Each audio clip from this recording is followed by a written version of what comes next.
बोलत असताना पण त्यांनी ते सांगितलं.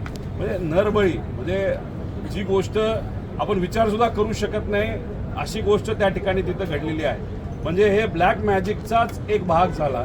आणि काही लोकांशी बोलल्यानंतर त्यांचं असं मत येतं की नरबळी तेव्हा दिला जातो जेव्हा पुढचा व्यक्ती जो आहे, जो कुणी असेल, जो पॉवरफुल आहे, त्या व्यक्तीची जागा आपल्याला जेव्हा घ्यायची असते तेव्हा नरबळी दिला जातो, असं काही लोकांचं तिथं मत आहे. आता मला तो विषय कळत नाही, पण असं आता चर्चेत त्या ठिकाणी यायला लागले. त्यामुळे नरबळी दिला कुणी, कोणासाठी दिला गेला, त्याच्या मागे काय होतं का, आणि मग तसं जर बघायचं झालं तर दादांच्या ॲक्सिडेंटपर्यंत हा विषय येतो का, हे सगळं त्या ठिकाणी बघावं लागेल. दादांचा ॲक्सिडेंट या काळ्या मॅजिकमुळे झाला असं आमचं मत नाही, पण काळी मॅजिक जेव्हा केली जाते त्याच्या मागे हेतू काय, हेतू जर दुसऱ्याला मारायचा आहे, दुसऱ्याला कमी दाखवायचा आहे, दुसऱ्याचं सत्ता घालवायचा आहे, तो हेतू जास्त महत्त्वाचा असतो. आणि त्या हेतूमुळेच आम्हाला असं वाटतं की ह्याच्यात इन्व्हेस्टिगेशन करत असताना डिटेलमध्ये जाऊन इन्व्हेस्टिगेशन करणं तितकंच महत्त्वाचं आहे.